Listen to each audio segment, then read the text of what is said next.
आशा बाणी भगत धन्य जी की। एक ओंकार सतगुर प्रसाद। प्रमत फिरत बहु जन्म बिलाने, तन मन धन नहीं धीरे। लालच बिख काम लुब्ध राता, मन बिसरे प्रभ हीरे रहाओ। बिख फल मीठ लगे मन बौरे, चार विचार न जानिया। गुण ते प्रीत बड़ी अनभांति, जन्म मरण फिर तानिया। जुगत जान नहीं हृदय निवासी, जलत जाल जम फंद परे। बिक फल संच भरे मन ऐसे, परम पुरख प्रभ मन बिसरे। ज्ञान प्रवेश गुरै धन दिया, ध्यान मान मन एक मय। प्रेम भगत मानी सुख जानिया, तिपते अघाने मुक्त भय। जोत समाये समानी जाके, अछली प्रभ पहचानिया। धन्य धन पाया धरणी धर, मिल जन संत समानिया। वाहिगुरु जी का खालसा, वाहिगुरु जी की फतेह। आशा राग दी भगत बाणी विच भगत धन्य जी दे मुखारबिंद तो उचारण कीता ये शब्द दर्ज करदियां श्री गुरु अर्जुन देव पातशाह जी ने फिर मंगलाचरण का उचारण किया, जिस ते अर्थ असी हर वार करते हैं कि परमात्मा एक है, सर्व शक्तिवान तथा सर्व प्रकाशक है और सर्व व्यापक है। सच्चे गुरु की कृपा द्वारा उसकी सोझी, उसकी जानकारी, उसकी नॉलेज होंदी है। हुण भगत धन्ना जी इस पावन शब्द के अंदर जीव की जो दशा है, जिस विच मैं ते तुसी सभे शामिल हाँ, जिन्हां भागां वालियां नूं इस मनुखा जीवन विच उस प्रभु नाल प्यार लगा है, उन्हां दी बहुत शोभा है, माण है, वडियाई। पर आम तौर ते असी जो देखते हाँ, साडी जीवां दी बहु गिणती दी हालत भगत धन्ना जी ने बयान की। भगत जी फरमांदे हन, भ्रमत फिरत बहु जन्म बिलानी। भ्रमत फिरत दा मतलब है भटकदियां भटकदियां, भाव कई जूनियां विच भटक गए। जिसका जिक्र असी पढ़ते हाँ, कई जन्म भय कीट पतंगा, कई जन्म गज मीन कुरंगा, कई जन्म पंखी सर्प होयो, कई जन्म हैवर वृक्ष जोयो। भगत रविदास जी ने भी किया, बहुत जन्म बिछड़े थे मातू, ये जन्म तुम्हारे लेखे। गुरबाणी में इस गल की बार बार पुष्टि कर रही। 84 लख जोन सबाई, मानस को प्रभ दी वडियाई। इस पौड़ी ते जो नर चूकै, सो आए जाए दुख पाए। ये पौड़ी शब्द आम तौर ते साडे समाज विच वरतिया जांदा है। ते पौड़ी का अर्थ की हुंदा है? पौड़ी किस काम आउंदी है? जिवें कोठे की मकान की छत ते जाना होवे ते पौड़ी राहीं जाया जा सकता,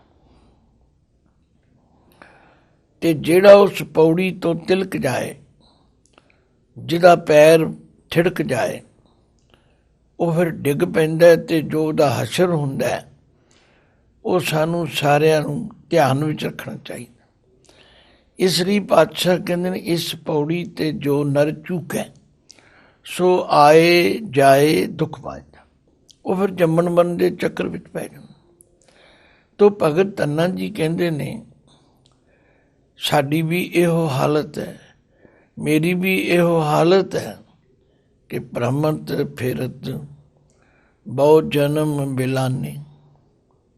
ਬਿਲਾਨੇ ਤੋਂ ਭਾਵ ਹੈ ਗੁਜ਼ਰ ਗਏ, ਬੀਤ ਗਏ। ਤਨ ਮਨ ਧਨ ਨਹੀਂ ਧੀਰੇ। ਧੀਰੇ ਦਾ ਮਤਲਬ ਹੈ ਟਿਕਣਾ, ਧੀਰਜ ਵਿੱਚ ਆਉਣਾ। ਨਾ ਇਹ ਸਰੀਰ ਸਜੀਵੀ ਹੈ, ਨਾ ਇਹ ਮਨ ਸਜੀਵੀ ਹੈ, ਨਾ ਇਹ ਧਨ ਸਜੀਵੀ। ਭਾਵ ਇਹ ਚੀਜ਼ਾਂ ਟਿਕਾਊ ਨਹੀਂ ਹੈਗੀ, ਇਹ ਚੀਜ਼ਾਂ ਸਾਡੇ ਨਾਲ ਨਿਭਣ ਵਾਲੀਆਂ ਨਹੀਂ ਹੈ। ਭ੍ਰਮਤ ਫਿਰਤ ਬਹੁ ਜਨਮ ਬਿਲਾਨੀ। ਤਨ ਮਨ ਧਨ ਨਹੀਂ ਧੀਰੇ।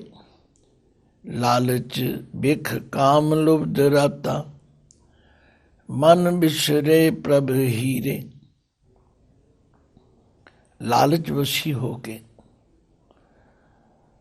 ਬਿਖ ਜ਼ਹਿਰ, ਕਾਮ ਆਦਿਕ ਜੋ ਹਨ, ਇਹਨਾਂ ਵਿੱਚ ਲੁਭਾਏ ਮਾਨ ਹੋ ਕੇ ਮਨ ਰੰਗਿਆ ਗਿਆ। ਦੇਖੋ, ਹਰ ਜੂਨੀ ਵਿੱਚ ਇਹ ਜਿਹੜੀਆਂ ਚੀਜ਼ਾਂ ਨੇ ਇਹ ਜੀਵ ਉੱਤੇ ਹਾਵੀ ਹੁੰਦੀਆਂ। ਤੇ ਮਨੁੱਖ ਵਿੱਚ ਤੇ ਪਹਿਲਾਂ ਅਸੀਂ ਪੜ੍ਹ ਚੁੱਕੇ ਹਾਂ, ਮ੍ਰਿਗ ਮੀਨ ਪਿਰੰਗ ਪਤੰਗ ਕੁੰਚਰ। ਏਕ ਦੋਖ ਬਿਨਾਸ਼ ਪੰਚ ਦੋਖ ਅਸਾਧ ਜਾਮੈ। ਤਾਕੀ ਕੇਤਕ ਆਸ।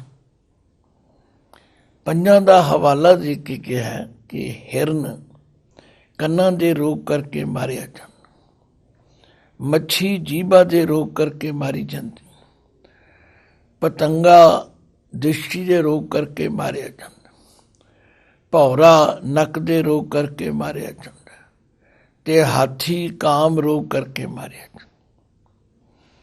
ਤੇ ਮਨੁੱਖ ਵਿੱਚ ਪੰਜੇ ਹੈਗੇ। ਇਹਨਾਂ ਪੰਜਾਂ ਦੇ ਵਸ ਵਿੱਚ ਆ ਕੇ, ਇਹਨਾਂ ਵਿੱਚ ਰਤ ਕੇ ਮਨ ਬਿਸਰੇ ਪ੍ਰਭ ਹੀਰੇ। ਹੁਣ ਇੱਥੇ ਮਨ ਦੇ ਨੰਨੇ ਨੂੰ ਸਿਆਰੀ ਹੈ। ਮਨ ਵਿੱਚੋਂ ਬਿਸਰੇ ਭੁੱਲ ਜਾਂਦਾ ਹੈ ਪ੍ਰਭ ਹੀਰੇ। ਉਹ ਪ੍ਰਭੂ ਜਿਸ ਦਾ ਨਾਮ ਹੀਰੇ ਵਰਗਾ, ਬੜਾ ਕੀਮਤੀ ਹੈ। ਬਾਣੀ ਵਿੱਚ ਬਹੁਤ ਜਗ੍ਹਾ ਪਰਮਾਤਮਾ ਦੇ ਨਾਮ ਨੂੰ ਹੀਰਾ ਕਿਹਾ। ਹੀਰਾ ਬੜੀ ਕੀਮਤੀ ਵਸਤੂ ਹੈ। ਆਖਿਆ ਹੀਰੇ ਵਰਗੇ ਪ੍ਰਭੂ ਨੂੰ ਮਨ ਵਿੱਚੋਂ ਇਹ ਜੀਵ ਭੁੱਲ ਜਾਂਦਾ। ਇਹ ਰਹਾਉ ਦੀ ਪੰਕਤੀ ਹੈ। ਇਹ ਲਗਭਗ ਸਾਡੇ ਸਾਰਿਆਂ ਤੇ ਢੁਕਦੀ ਹੈ। ਹਾਂ, ਪਰ ਵਿਚਾਰੇ ਬਿਨਾਂ ਨਹੀਂ ਸਮਝ ਆਉਂਦੀ। ਅਸੀਂ ਜੀਵ ਇਹਨਾਂ ਵਿਸ਼ੇ ਵਿਕਾਰਾਂ ਦੇ ਵਿੱਚ ਫਸ ਕੇ ਇਹ ਸਮਝ ਰਹੇ ਹਾਂ ਕਿ ਸਾਨੂੰ ਬੜਾ ਮਜ਼ਾ ਆ ਰਿਹਾ, ਸਵਾਦ ਆ ਰਿਹਾ, ਆਨੰਦ ਆ ਰਿਹਾ, ਪਰ ਇਹ ਬਹੁਤ ਵੱਡਾ ਭੁਲੇਖਾ ਹੈ। ਭ੍ਰਮਤ ਫਿਰਤ ਬਹੁ ਜਨਮ ਬਿਲਾਨੀ। ਤਨ ਮਨ ਧਨ ਨਹੀਂ ਧੀਰੇ। ਲਾਲਚ ਬਿਖ ਕਾਮ ਲੁਭਦ ਰਾਤਾ। ਮਨ ਵਿਸਰੇ ਪ੍ਰਭ ਹੀਰੇ। ਰਹਾਉ ਬਿਖ ਫਲ ਮੀਠ ਲਗੇ ਮਨ ਬੌਰੇ। ਹੁਣ ਇੱਥੇ ਮਨ ਦਾ ਨੰਨਾ ਮੁਕਤਾ ਹੈ। ਇਹ ਮਨ ਸੰਬੋਧਨ ਹੈ। ਹੇ ਕਮਲੇ ਮਨ, ਹੇ ਝੱਲੇ ਮਨ। ਬੌਰਾ ਸ਼ਬਦ ਕਿਤੇ ਨਹੀਂ ਵਰਤਿਆ ਜਾਂਦਾ। ਜਿਹੜਾ ਆਪਣੀ ਮੱਤ ਗਵਾ ਦੇਵੇ ਉਹਨੂੰ ਬੌਰਾ ਕਹਿੰਦੇ। ਫਿਰ ਇਸ ਨੂੰ ਇਹ ਜਿਹੜੇ ਜ਼ਹਿਰ ਵਰਗੇ ਫਲ ਨੇ ਇਹ ਮਿੱਠੇ ਲੱਗਦੇ। ਕਈ ਵਾਰੀ ਤਾਂ ਇਹੋ ਜਿਹੇ ਲੋਕਾਂ ਨਾਲ ਵਾਸਤਾ ਪੈ ਜਾਂਦਾ। ਉਹ ਕਹਿੰਦੇ ਤੁਹਾਨੂੰ ਕੀ ਪਤਾ ਇਹਦੇ ਸਵਾਦ ਦਾ, ਤੁਸੀਂ ਕਦੇ ਕੀਤਾ ਹੈ, ਤੁਸੀਂ ਕਦੇ ਪੀਤਾ ਹੈ। ਸੱਚਮੁੱਚ ਜਿਹੜੇ ਜਿਸ ਪਾਸੇ ਲੱਗੇ ਨੇ ਉਹਨਾਂ ਨੂੰ ਉਹ ਮਿੱਠੇ ਲੱਗਦੇ, ਪਰ ਹੈ ਉਹ ਜ਼ਹਿਰ ਵਰਗੇ। ਬਾਣੀ ਵਿੱਚ ਬਹੁਤ ਜਗ੍ਹਾ ਲਿਖੀ, ਮਿੱਠਾ ਕਰਕੇ ਖਾਇਆ ਕੌੜਾ ਉਪਜਿਆ ਸਾਧ। ਜਿਨ੍ਹਾਂ ਨੂੰ ਅਸੀਂ ਮਿੱਠੇ ਸਮਝ ਕੇ ਖਾ ਰਹੇ ਹਾਂ ਉਹਨਾਂ ਦਾ ਰਿਜ਼ਲਟ ਬਹੁਤ ਕੌੜਾ। ਬਿਖ ਫਲ ਮੀਠ ਲਗੇ ਮਨ ਬੌਰੇ, ਹੇ ਚੱਲੇ ਮਨ ਤੈਨੂੰ ਇਹ ਜ਼ਹਿਰੀਲੇ ਫਲ ਜਿਹੜੇ ਨੇ ਬੜੇ ਮਿੱਠੇ ਲੱਗਣੇ। ਨਤੀਜੇ ਵਜੋਂ ਚਾਰ ਵਿਚਾਰ ਨਾ ਜਾਣਿਆ। ਇੱਥੇ ਚਾਰ ਦਾ ਅਰਥ ਜਿਹੜਾ ਉਹ ਸੁੰਦਰ ਹੈ, ਇਹ ਗਿਣਤੀ ਦਾ ਚਾਰ ਨਹੀਂ। ਗੁਰਬਾਣੀ ਵੀ ਜਦੋਂ ਚਾਰ ਗਿਣਤੀ ਲਈ ਆਉਂਦਾ ਤੇ ਰਾਰੇ ਨੂੰ ਸਿਆਰੀ ਲੱਗ ਜਾਂਦੀ। ਤੋ ਇੱਥੇ ਹੈ ਚਾਰ ਵਿਚਾਰ, ਸੁੰਦਰ ਵਿਚਾਰ ਜਿਹੜਾ ਸਾਡੇ ਜੀਵਨ ਨੂੰ ਸਫਲ ਬਣਾਉਣ ਵਾਲਾ। ਨਾ ਜਾਣਿਆ ਉਸ ਨੂੰ ਨਹੀਂ ਜਾਣਿਆ, ਭਾਵ ਉਸ ਪਾਸੇ ਵੱਲ ਧਿਆਨ ਨਹੀਂ ਕੀਤਾ। ਬਿਖ ਫਲ ਮੀਠ ਲਗੇ ਮਨ ਬੌਰੇ, ਚਾਰ ਵਿਚਾਰ ਨਾ ਜਾਣਿਆ। ਗੁਣ ਤੇ ਪ੍ਰੀਤ ਬੜੀ ਅਨਭਾਂਤੀ। ਗੁਣਾਂ ਨਾਲੋਂ ਔਗੁਣਾਂ ਵਿੱਚ ਪ੍ਰੀਤ ਵੱਧ ਗਈ। ਚਾਹੀਦਾ ਤੇ ਇਹ ਸੀ ਕਿ ਅਸੀਂ ਜੀਵਨ ਵਿੱਚ ਗੁਣ ਪੈਦਾ ਕਰ, ਅਸੀਂ ਜੀਵਨ ਵਿੱਚ ਉਹ ਸਿਫਤਾਂ ਪੈਦਾ ਕਰਨ। ਪਰ ਹੁੰਦਾ ਕੀ ਹੈ, ਜਿਹੜੇ ਪਾਸੇ ਕੋਈ ਲੱਗ ਪੈਂਦੇ ਨੇ। ਇਸੇ ਲਈ ਬਾਣੀ ਗੁਰੂ ਜੀ ਸਾਨੂੰ ਸਮਝਾਉਂਦੇ, ਦੱਦਾ ਦੋਸ਼ ਨ ਦੇਊ ਕਿਸੈ, ਦੋਸ਼ ਕਰਮਾਂ ਆਪਣਿਆਂ, ਜੋ ਮੈਂ ਕੀਆ ਸੋ ਮੈਂ ਪਾਇਆ, ਦੋਸ਼ ਨ ਦੀਜੈ ਅਵਰ ਜਨ। ਆਖਿਆ ਪਰਮਾਤਮਾ ਕਿਸੇ ਨਾਲ ਕੋਈ ਬੇਇਨਸਾਫੀ ਨਹੀਂ ਕਰਦਾ। ਉਹ ਤੇ ਜਿਹਾ ਬੀਜੇ ਸੋ ਲੁਣੇ, ਕਰਮਾ ਸੰਦੜਾ ਖੇਤ। ਇਹਨਾਂ ਵਿਸ਼ੇ ਵਿਕਾਰਾਂ ਵਿੱਚ ਲੱਗ ਕੇ ਗੁਣ ਤੇ ਪ੍ਰੀਤ ਬੜੀ ਅਨਭਾਂਤੀ, ਹੋਰ ਚੀਜ਼ਾਂ ਵਿੱਚ ਸਾਡੀ ਪ੍ਰੀਤ ਵੱਧ ਗਈ। ਉਹ ਚੀਜ਼ਾਂ ਸਾਨੂੰ ਚੰਗੀਆਂ ਲੱਗਦੀਆਂ। ਰੋਜ਼ ਅਖਬਾਰਾਂ ਭਰੀਆਂ ਪੈਰੀਆਂ, ਨਸ਼ੇੜੀ ਬੰਦੇ ਕੀ ਕੁਝ ਕਰਦੇ ਨੇ ਨਸ਼ੇ ਪ੍ਰਾਪਤ ਕਰਨ ਲਈ। ਘਰ ਦੀਆਂ ਚੀਜ਼ਾਂ ਵੇਚ ਦਿੰਦੇ ਨੇ, ਜੀਵਨ ਸਾਥੀਆਂ ਨੂੰ ਕਤਲ ਕਰ ਦਿੰਦੇ ਨੇ, ਜ਼ਮੀਨਾਂ ਵੇਚ, ਸਭ ਕੁਝ ਤਬਾਹ ਕਰ ਦਿੰਦੇ। ਇਹ ਕੋਈ ਵਧੀਆ ਬਾਤ ਨਹੀਂ ਹੈਗੀ। ਪਰ ਜਦੋਂ ਬੰਦਾ ਭੈੜੇ ਪਾਸੇ ਤੁਰ ਪੈਂਦਾ, ਗੁਣ ਤੇ ਪ੍ਰੀਤ ਬੜੀ ਅਨਭਾਂਤੀ, ਹੋਰ ਚੀਜ਼ਾਂ ਵਿੱਚ ਇਹਦੀ ਪ੍ਰੀਤ ਵੱਧ ਗਈ। ਪਰ ਨਾਲ ਹੀ ਭਗਤ ਜੀ ਕਹਿੰਦੇ ਜਨਮ ਮਰਨ ਫਿਰ ਤਾਨਿਆ। ਤੇ ਇਹਦਾ ਨਤੀਜਾ ਕੀ ਹੈ? ਜੰਮਣ ਮਰਨ ਦਾ ਚੱਕਰ ਫਿਰ ਤਿਆਰ ਹੈ। ਜਿਹੜੀ ਮਨੁੱਖਾ ਜਨਮ ਦੀ ਮਹੱਤਤਾ ਸੀ ਉਹ ਨਹੀਂ ਜਾਣੀ, ਫਿਰ ਜੰਮਣ ਮਰਨ ਦੇ ਚੱਕਰ 'ਚ ਪੈ ਗਈ। ਇਹਦੇ ਉੱਤੇ ਬੜੀਆਂ ਢੁਕਵੀਆਂ ਕਈ ਸਾਖੀਆਂ ਹਨ, ਪਰ ਸਾਖੀਆਂ ਸੁਣਾਉਣ ਦਾ ਬਹੁਤਾ ਸਮਾਂ ਨਹੀਂ। ਗੱਲ ਨੂੰ ਸਮਝਣ ਦਾ ਯਤਨ ਕਰੀ। ਜੇ ਅਸੀਂ ਭੈੜੇ ਪਾਸੇ ਤੁਰਾਂਗੇ, ਵਿਸ਼ੇ ਵਿਕਾਰਾਂ ਵਿੱਚ ਲੱਗਾਂਗੇ ਤੇ ਚੰਗੇ ਵਿਚਾਰਾਂ ਵੱਲ ਧਿਆਨ ਨਹੀਂ ਦਿਆਂਗੇ, ਫਿਰ ਜੰਮਣ ਮਰਨ ਦਾ ਚੱਕਰ ਤੇ ਤਿਆਰੀ। ਜੁਗਤ ਜਾਨ ਨਹੀਂ ਹਿਰਦੈ ਨਿਵਾਸੀ। ਉਹ ਪਰਮਾਤਮਾ ਜਿਹੜਾ ਸਾਡੇ ਹਿਰਦੇ ਵਿੱਚ ਨਿਵਾਸ ਕਰਦਾ, ਦੂਰ ਨਹੀਂ ਹੈਗਾ, ਪਰ ਉਹਨੂੰ ਮਿਲਣ ਦੀ ਜੁਗਤੀ ਜਾਣੀ ਨਹੀਂ, ਇਸ ਪਾਸੇ ਧਿਆਨ ਕੀਤਾ ਹੀ ਨਹੀਂ। ਜੇ ਕਿਸੇ ਨੂੰ ਪ੍ਰੇਰਿਆ, ਸਮਝਾਇਆ, ਭਾਈ ਸਤਸੰਗਤ 'ਚ ਆਇਆ, ਉਹ ਜੀ ਇੱਥੇ ਵਿਹਲਿਆਂ ਦਾ ਕੰਮ ਹੈ, ਸਾਡੇ ਕੋਲ ਵੇਲ ਹੀ ਨਹੀਂ ਹੈ। ਜੁਗਤ ਜਾਨ ਨਹੀਂ ਹਿਰਦੈ ਨਿਵਾਸੀ, ਜਲਤ ਜਾਲ ਜਮ ਫੰਦ ਪਰੇ। ਤ੍ਰਿਸ਼ਨਾ ਦੀ ਅੱਗ ਵਿੱਚ, ਵਿਸ਼ੇ ਵਿਕਾਰਾਂ ਦੀ ਅੱਗ ਵਿੱਚ ਸੜਦਿਆਂ ਹੋਇਆਂ ਫਿਰ ਜਾਲ ਪੈ ਗਏ। ਜਮ ਫੰਦ ਪਰੇ, ਜਮਾਂ ਦੀ ਫੰਦ ਫਾਈ ਵਿੱਚ ਪੈ। ਬਿਖ ਫਲ ਸੰਚ ਭਰੇ ਮਨ ਐਸੇ। ਇਹ ਜਿਹੜੇ ਜ਼ਹਿਰੀਲੇ ਪਦਾਰਥ ਸਨ, ਜਿਹੜੇ ਸਾਡੇ ਦੈਵੀ ਗੁਣਾਂ ਨੂੰ ਖਤਮ ਕਰਨ ਵਾਲੇ ਸਨ, ਇਹਨਾਂ ਨੂੰ ਇੰਨਾ ਜਮ੍ਹਾਂ ਕਰ ਲਿਆ, ਇੰਨੇ ਮਨ ਵਿੱਚ ਭਰ ਲਏ। ਤਥਾ ਹੇ ਮਨ ਤੂੰ ਭਰ ਲਏ। ਬਿਖ ਫਲ ਸੰਚ ਭਰੇ ਮਨ ਐਸੇ, ਪਰਮ ਪੁਰਖ ਪ੍ਰਭ ਮਨ ਬਿਸਰੇ। ਪਰਮ ਪੁਰਖ ਉਹ ਪਰਮਾਤਮਾ ਜੋ ਸਭ ਤੋਂ ਵੱਡਾ ਹੈ, ਉੱਚੇ ਤੇ ਉੱਚਾ ਭਗਵਾਨ ਜਿਹੜਾ ਸਾਰਿਆਂ ਦੇ ਅੰਦਰ ਵਿਆਪਕ ਹੈ, ਉਹ ਪ੍ਰਭੂ ਮਨ ਤੋਂ ਭੁੱਲ ਗਿਆ। ਇਹ ਪਹਿਲੇ 2 ਪਦਿਆਂ ਵਿੱਚ ਤੇ ਰਹਾਉ ਦੀ ਪੰਕਤੀ ਵਿੱਚ ਭਗਤ ਧੰਨਾ ਜੀ ਨੇ ਇਹ ਅਵਸਥਾ ਬਿਆਨ ਕੀਤੀ। ਪਰ ਹੁਣ ਤੀਜੇ ਪਦ ਵਿੱਚ ਕਹਿੰਦੇ ਨੇ, ਜਦੋਂ ਗੁਰੂ ਦੀ ਕਿਰਪਾ ਹੋਈ, ਪਰਮੇਸ਼ਵਰ ਦੀ ਕਿਰਪਾ ਹੋਈ, ਚੰਗੀ ਸੰਗਤ ਮਿਲੀ, ਗਿਆਨ ਪ੍ਰਵੇਸ਼ ਗੁਰੈ ਧਨ ਦੀਆ, ਗੁਰੈ ਧਨ ਦੀਆ। ਜਦੋਂ ਗੁਰੂ ਨੇ ਇਹ ਸਮਝਾਇਆ, ਗਿਆਨ ਪ੍ਰਵੇਸ਼ ਦਾ ਮਤਲਬ ਹੈ ਗਿਆਨ ਦੀ ਅਵਸਥਾ ਵਿੱਚ ਆਏ। ਹੁਣ ਗਿਆਨ ਤੇ ਉਦੋਂ ਹੀ ਆਵੇਗਾ ਜੇ ਅਸੀਂ ਆਪਣਾ ਦੀਵਾ ਹੀ ਬੁਝਾ ਦਿੱਤਾ, ਜੇ ਅਸੀਂ ਮਾਧੋ ਅਵਿਦਿਆ ਹਿਤਕੀਨ ਵਾਲੀ ਅਵਸਥਾ ਵਿੱਚ ਆ ਤੇ ਵਿਵੇਕ ਦੀਪ ਮਲੀਨ ਹੋ ਗਿਆ, ਫਿਰ ਕਿਵੇਂ ਜਾਗੇ। ਪਰ ਆਖਿਰ ਜਦੋਂ ਗੁਰੂ ਦੀ ਸੰਗਤ ਕੀਤੀ, ਸਤ ਸੰਗਤ ਕੀਤੀ ਤੇ ਗੁਰੂ ਦਾ ਉਪਦੇਸ਼ ਸੁਣਿਆ, ਗਿਆਨ ਪ੍ਰਵੇਸ਼ ਗੁਰੈ ਧਨ ਦੀਆ, ਗੁਰੂ ਨੇ ਨਾਮ ਰੂਪੀ ਧਨ ਦਿੱਤਾ। ਧਿਆਨ ਮਾਨ ਮਨ ਏਕਮੈ, ਤੇ ਜਦੋਂ ਧਿਆਨ ਜੋੜਿਆ, ਇਸ ਮਨ ਨੂੰ ਧਿਆਨ ਜੋੜਨ ਵਾਲੇ ਪਾਸੇ ਲਾਇਆ, ਫਿਰ ਮਨ ਤੇ ਪਰਮਾਤਮਾ ਏਕਮੈ, ਇੱਕ ਰੂਪ ਹੋ ਗਏ। ਜਿਹੜੀ ਇਹਨਾਂ ਦੀ ਦੂਰੀ ਸੀ ਉਹ ਖਤਮ ਹੋ ਗਈ। ਪ੍ਰੇਮ ਭਗਤ ਮਾਨੀ ਸੁਖ ਜਾਣਿਆ, ਇਹ ਸ਼ਰਤ ਵੀ ਬੜੀ ਜ਼ਰੂਰੀ। ਜਦੋਂ ਤੀਕਰ ਅੰਦਰ ਪ੍ਰੇਮ ਨਹੀਂ ਜਾਗਦਾ, ਉਦੋਂ ਤੀਕਰ ਉਸ ਸੁੱਖ ਨਾਲ ਸਾਂਝ ਹੀ ਨਹੀਂ ਪੈਂਦੀ। ਕਿਉਂਕਿ ਗੱਲਾਂ ਵਾਲੇ ਤੇ ਬਹੁਤ ਨੇ।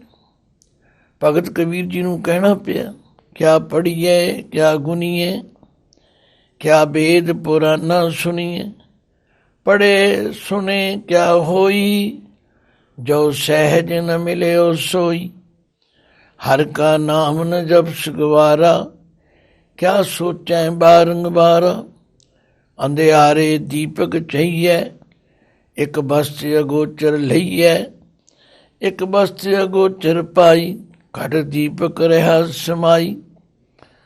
ਜਦੋਂ ਗੁਰੂ ਦੇ ਬਚਨਾਂ ਨਾਲ, ਪਰਮੇਸ਼ਵਰ ਦੇ ਨਾਮ ਨਾਲ ਪ੍ਰੇਮਾ ਭਗਤੀ ਕੀ, ਪ੍ਰੇਮ ਭਗਤ ਮਾਨੀ ਸੁਖ ਜਾਣਿਆ, ਫਿਰ ਸੁਖ ਦੀ ਸਮਝ ਆਈ। ਆਹਾ, ਅਸਲੀ ਸੁਖ ਤੇ ਇਹ ਹੈ।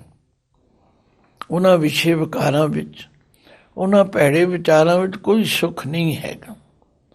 ਪ੍ਰੇਮ ਭਗਤ ਮਾਨੀ ਸੁਖ ਜਾਣਿਆ, ਤ੍ਰਿਪਤ ਅਗਾਨੇ ਮੁਕਤ ਭੈ, ਤ੍ਰਿਪਤ ਅਗਾਨੇ, ਤ੍ਰਿਪਤਾ ਮਤਲਬ ਰੱਜ ਜਾਣਾ, ਅਗਾਨੇ ਦਾ ਮਤਲਬ ਬਿਲਕੁਲ ਰੱਜ ਜਾਣਾ, ਫਿਰ ਇੱਧਰ ਧਿਆਨ ਹੀ ਨਹੀਂ ਜਾਂਦਾ। ਤੇ ਮੁਕਤ ਭੈ, ਇਹਨਾਂ ਬੰਧਨਾਂ ਤੋਂ, ਇਹਨਾਂ ਭੈੜੇ ਵਿਚਾਰਾਂ ਤੋਂ ਸੁਤੰਤਰ ਹੋ ਗਏ, ਆਜ਼ਾਦ ਹੋ ਗਏ। ਪ੍ਰੇਮ ਭਗਤ ਮਾਨੀ ਸੁਖ ਜਾਣਿਆ, ਤ੍ਰਿਪਤ ਅਗਾਨੇ ਮੁਕਤ ਭੈ, ਜੋਤ ਸਮਾਏ ਸਮਾਨੀ ਜਾ ਕੇ।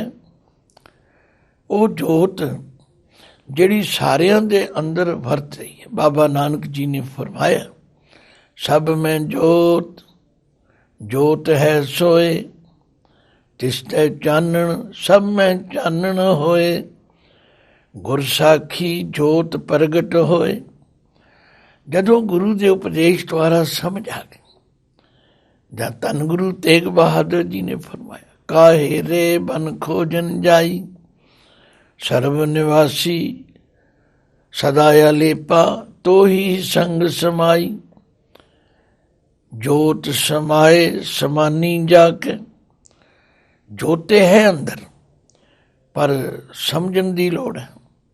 ਤੇ ਜਿਨ੍ਹਾਂ ਨੇ ਗੁਰੂ ਦੀ ਕਿਰਪਾ ਨਾਲ ਸਮਝ ਲਿਆ, ਅਛਲੀ ਪ੍ਰਭ ਪਹਿਚਾਨਿਆ, ਇਹਨੂੰ ਪੋਲਾ ਜਿਹਾ ਅਛਲੀ ਬੋਲਿਆ, ਉਹ ਪਰਮਾਤਮਾ ਜੋ ਮਾਇਆ ਤੋਂ ਛਲਿਆ ਨਹੀਂ ਜਾਂਦਾ, ਉਸ ਨਾਲ ਜਦੋਂ ਪਹਿਚਾਨ ਹੋ ਗਈ, ਸਿਆਣ ਹੋ ਗਈ, ਸਾਂਝ ਬਣ ਗਈ, ਤੇ ਧੰਨੇ ਧਨ ਪਾਇਆ ਧਰਣੀ ਤਰ, ਮਿਲ ਜਨ ਸੰਤ ਸਮਾਨਿਆ।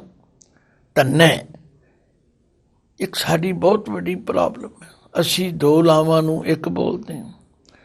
ਤੇ ਇੱਕ ਨੂੰ ਦੋ ਬੋਲਦੇ ਆ। ਬਹੁਤ ਯਤਨ ਕਰੀਦਾ ਸਮਝਾਉਣ ਦਾ, ਪਰ ਲੋਕਾਂ ਦਾ ਸੁਭਾਅ ਬਣ ਗਿਆ। ਇੱਥੇ ਹੈ ਧੰਨੇ, ਧੰਨੇ ਨੇ ਧਨ ਪਾਇਆ ਧਰਣੀ ਧਰ। ਉਹ ਪਰਮਾਤਮਾ ਜੋ ਸਾਰੀ ਧਰਤੀ ਦਾ ਆਸਰਾ ਹੈ, ਧੰਨੇ ਨੇ ਉਸ ਦਾ ਨਾਮ ਰੂਪੀ ਧਨ ਪ੍ਰਾਪਤ ਕਰ ਲਿਆ। ਮਿਲ ਜਨ ਸੰਤ ਸਮਾਨਿਆ, ਮਿਲ ਕੇ ਸੰਤ ਜਨਾਂ ਨੂੰ ਮਿਲ ਕੇ ਹੁਣ ਮੇਰਾ ਮਨ ਉਸ ਪਰਮਾਤਮਾ ਨਾਲ ਸਮਾਨਿਆ, ਇੱਕਮਿਕ ਹੋ ਗਿਆ। ਤੋ ਸਾਧ ਸੰਗਤ, ਭਗਤ ਧੰਨਾ ਜੀ ਨੇ ਆਪਣੇ ਇਹਨਾਂ ਬਚਨਾਂ ਰਾਹੀਂ ਸਾਡੇ ਕਿਤਨੇ ਭੁਲੇਖੇ ਦੂਰ ਕੀਤੇ ਨੇ, ਕਿੰਨਾ ਸਾਨੂੰ ਮਾਰਗਦਰਸ਼ਨ ਕੀਤਾ ਹੈ। ਹਾਲੀ ਵੀ ਭਾਈ, ਜਦੋਂ ਤੀਕਰ ਜੀਵਨ ਦੇ ਅੰਦਰ ਸਵਾਸ ਚੱਲਦੇ ਨੇ, ਆਪਾਂ ਗੁਰਬਾਣੀ ਦਾ ਪੱਲਾ ਫੜ ਕੇ, ਗੁਰਬਾਣੀ ਦੀ ਵਿਚਾਰ ਤੋਂ ਪ੍ਰੇਰਨਾ ਲੈ ਕੇ ਆਪਣੇ ਜੀਵਨ ਨੂੰ ਸਫਲ ਕਰਨ ਵਾਲੇ ਪਾਸੇ ਤੁਰੀਏ।